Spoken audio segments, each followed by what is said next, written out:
ఒక కొత్త షార్క్కి అతిపెద్ద ముప్పు ఎక్కడి నుంచి వస్తుంది? ఎవరి వల్ల?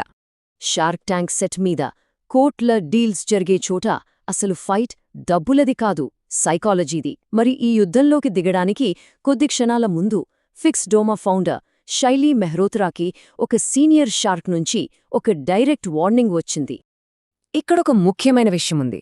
అసలు యుద్ధం స్క్రీన్ మీద కనిపించే నంబర్లతో కాదు, ఆ గదిలో మాట మీద కంట్రోల్ నిలబెట్టుకోవటం గురించి. ఇంతకీ ఒక ఫౌండర్ ఇలాంటి క్షణం కోసం తనని తాను ఎలా సిద్ధం చేసుకుంటారు? దానికి సమాధానం వాళ్ళని ఉక్కులా మార్చిన 10 ఏళ్ల ప్రయాణంలో దాగి ఉంది. ఈ వార్నింగ్ కన్నా చాలా ఏళ్ల ముందే ఆ ప్రయాణం మొదలైంది. ఈ కథ మొదలైంది ఇండియాలో కాదు, కంబోడియాలో. రాజకీయంగా అంత స్థిరంగా లేదని పేరున్న దేశమది. అక్కడ శైలీ ఇంకా వాళ్ల భర్త చాలా సక్సెస్ఫుల్గా ఒక ఫార్మస్యూటికల్ డిస్ట్రిబ్యూషన్ బిజినెస్ నడుపుతున్నారు. అంతా అద్భుతంగా ఉంది. బిజినెస్ కూడా భలే వేగంగా పెరుగుతోంది. అయితే ఆ దేశంలో ఉన్న రాజకీయ అస్థిరతను గమనించి వాళ్ళొక నిర్ణయం తీసుకున్నారు. అప్పట్లో ఆ నిర్ణయం ఎవ్వరికీ అర్థం కాలేదు. చూడండి, చాలామంది ఆంట్రప్రెన్యూర్స్ నిప్పు అంటుకునేదాకా ఆగి ఆ తర్వాత బయటపడే దారి వెతుకుతారు. కాని నిజమైన లీడర్సుంటారే, వాళ్ళు వాతావరణంలో మార్పుని ముందే పసిగట్టేస్తారు. ప్రమాదం రాకముందే ఒక సేఫ్టీ నెట్ నిర్మించుకుంటారు.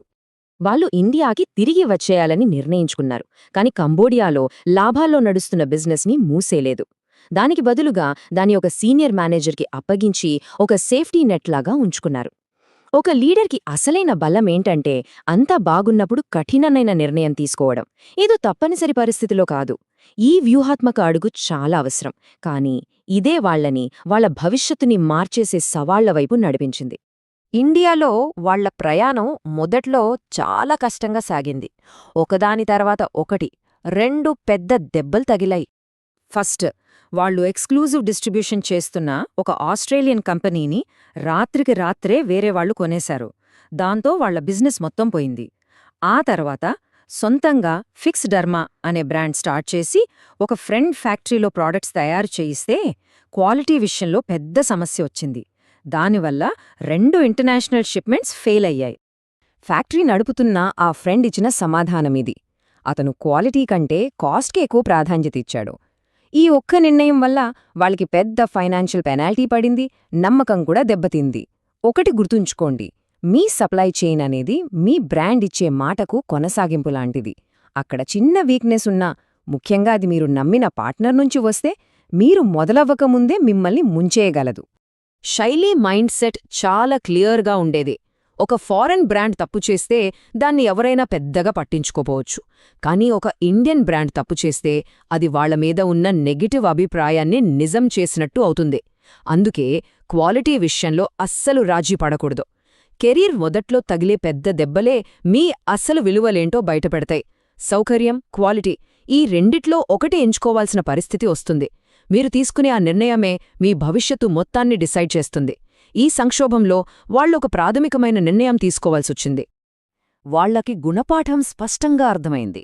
ఇంకెవరో ఫ్యాక్టరీ మీద, వాళ్ల ఆలోచనా విధానం మీద ఆధారపడి ఒక గ్లోబల్ బ్రాండ్ను నిర్మించడం అసాధ్యం. వాళ్ల ప్రాడక్ట్ క్వాలిటీ మీద మొదట్నుంచి చివరి వరకు పూర్తి కంట్రోల్ వాళ్లకే ఉండాలి. ఈ గుర్తింపే వాళ్ల సక్సెస్కి అసలైన పునాది. మీ బిజినెస్లోని కోర్ అంశాన్ని మీ కంట్రోల్లో పెట్టుకోకుండా దాన్ని పెద్ద ఎత్తున విస్తరించలేరు. అవుట్సోర్సింగ్ అనేది ఒక టూల్ మాత్రమే.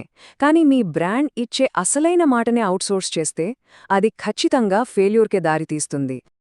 అందుకే ఆ తర్వాత 10 ఏళ్లలో వాళ్ల రెండో బిజినెస్ నుంచి వచ్చిన డబ్బుతో, అంటే సుమారు 30-35 కోట్ల రూపాయలతో సొంతంగా మ్యానుఫ్యాక్చరింగ్ యూనిట్ కట్టడానికి ఇన్వెస్ట్ చేశారు.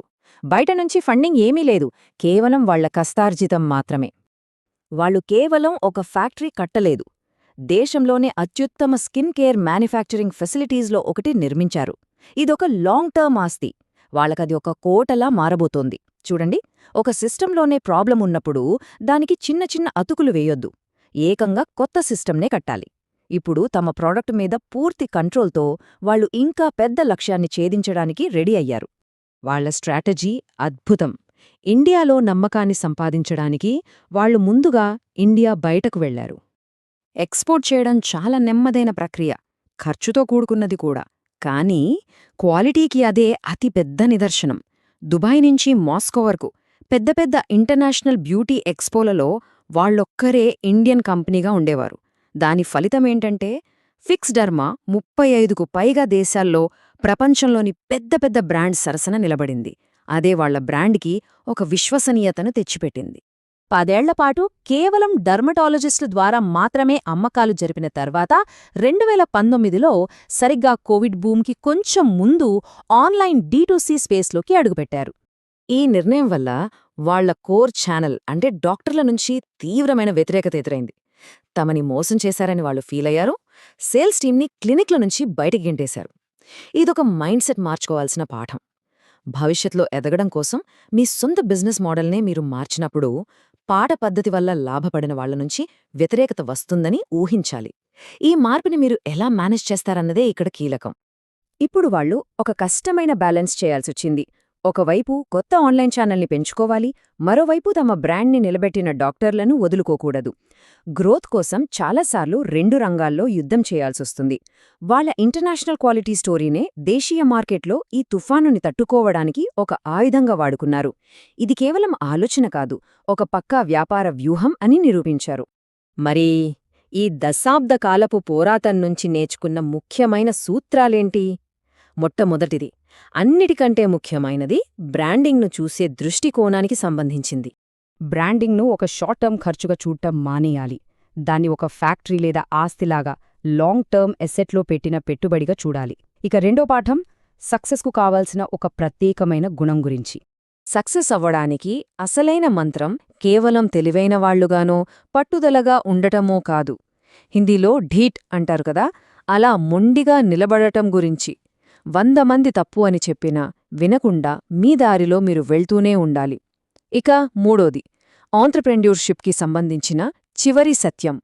ప్రతి ఒక్కరికీ విజయం అనే స్వర్గం కావాలి, కానీ అక్కడికి చేరుకోవటానికి అవసరమైన అలుపెరగని కష్టం, త్యాగం, పోరాటం చేసేందుకు చాలా తక్కువ మందే సిద్ధంగా ఉంటారు.